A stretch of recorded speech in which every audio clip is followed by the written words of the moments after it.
ہم سے جڑے رہنے کے لیے ہمارے چینل کو سبسکرائب اور ضرور جو کریں۔ یہ آفاقی نظام رکھتا ہے اس طرح کا کسی بھی دین کے اندر نہیں۔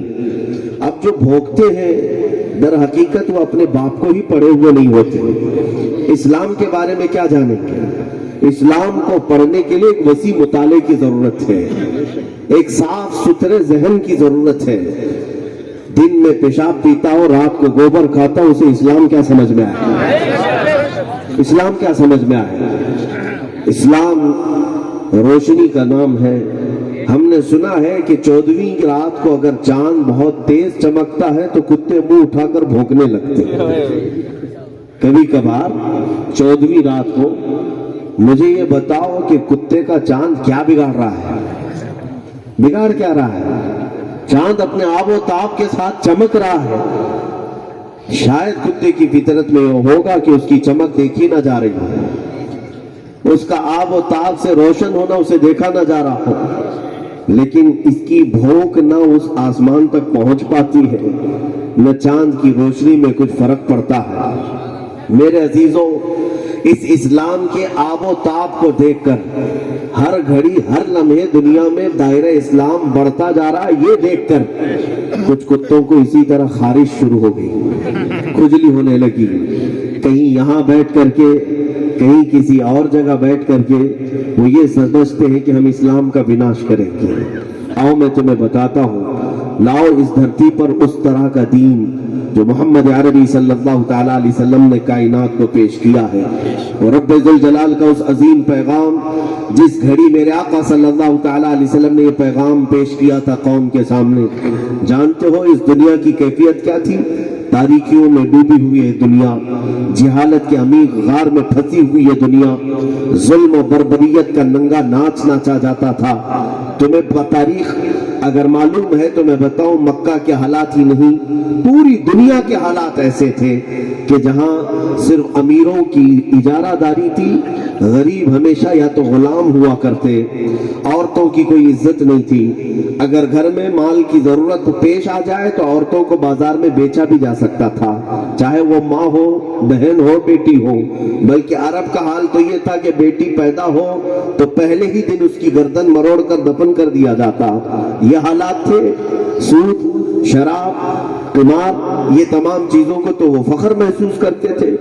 اس تاریکی کے زمانے میں محمد عربی صلی اللہ تعالیٰ علیہ وسلم دین اسلام لے کر آئے۔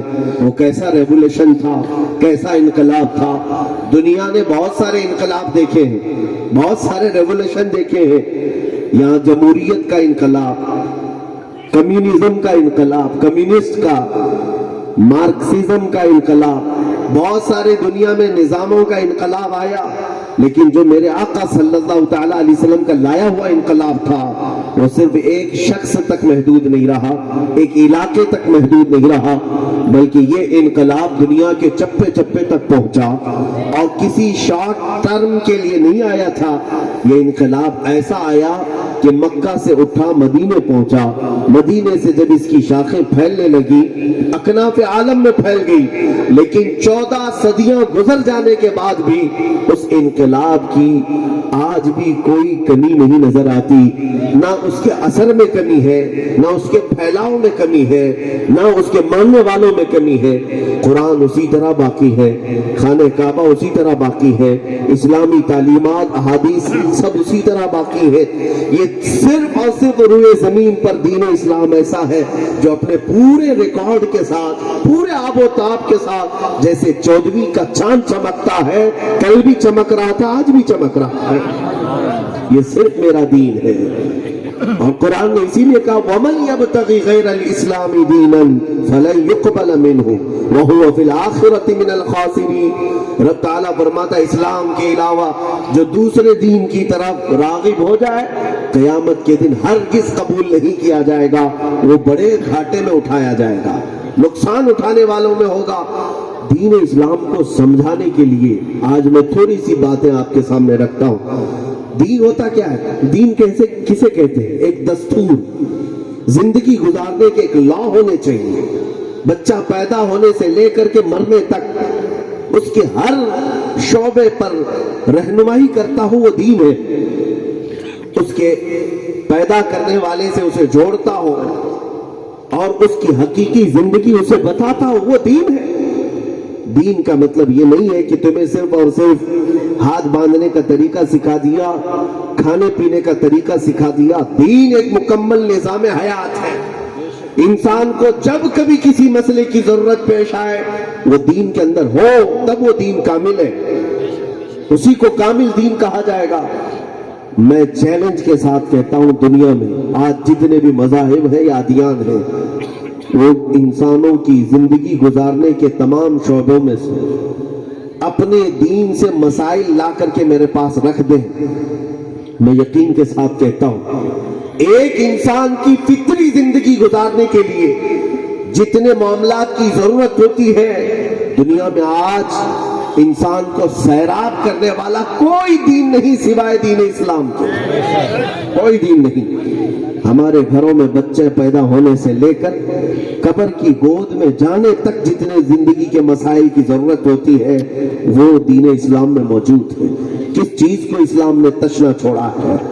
تمہارے گھر میں بچے کی ولادت ہو تو قرآن نے کہا کہ اس کی رضاعت کے ایام 24 مہینے ہیں، یعنی اس کو 2 سال تک دودھ پلایا جائے۔ تربیت کے لیے والدین کو حکم ہوا اچھا نام رکھو اپنے بچوں کا، اور اس کے بعد والدین کے حقوق یہ بتائے گئے، بچوں کے حقوق بتائے گئے کہ جب یہ 7 سال تک تمہارے گھر میں رہے تو ان کے ساتھ کھیلو کودو، 7 سال کے بعد انہیں ادب سکھاؤ، تربیت سکھاؤ، علم سکھاؤ، پھر 14 سال کے بعد جب ان کی عمر جوانی کو آئے تو ان کے ساتھ اچھی دوستی کرو اور اچھے اخلاق ان میں منتقل کرو۔ 21 سال کے نوجوان تک کی تربیت احادیث رسول میں ہے، یہ دین اسلام کا حصہ ہے۔ تمہارے صرف اور صرف جوان ہونے تک تمہیں اسلام نے چھوڑا نہیں، بلکہ تمہارے اخلاق و کردار کو کیسے ڈھالا ہے، کیسے سنوارا ہے۔ قرآن نے یہاں تک بتایا زمین میں چلنے کا طریقہ کیا ہونا چاہیے۔ رب تعالیٰ فرماتا ہے وَقْصِدْ فِي مَشِيكَ، اپنی چال میں میانہ روی اختیار کر، وَلَا تَمْشِ فِي الْأَرْضِ مَرْحًا، اکڑ کر کے زمین مت چلا کرو، نہ سینہ تان کر کے چلو، نہ گھمنڈ سے چلو، وَلَا تُسَعِّرْ خَدَّكَ لِلنَّاسِ، جب لوگوں سے بات کرو تو منہ ٹیڑھا کر کے مت بات کرو۔ یہ کون سکھایا؟ یہ اخلاق، یہ دین اسلام ہے۔ لوگ آج پرسنالٹی ڈیولپمنٹ کورس کرنے کے لیے جاتے ہیں، کچھ ہمارے بھی نوجوان ہیں شہروں میں رہنے والے، وہ کورس جوائن کرتے ہیں، کیا؟ Personality development. ہم نے پوچھا ہے کیا ہے؟ اسکلز ہے، اس میں اچھے اخلاق اور کردار سکھائے جاتے ہیں کہ لوگوں سے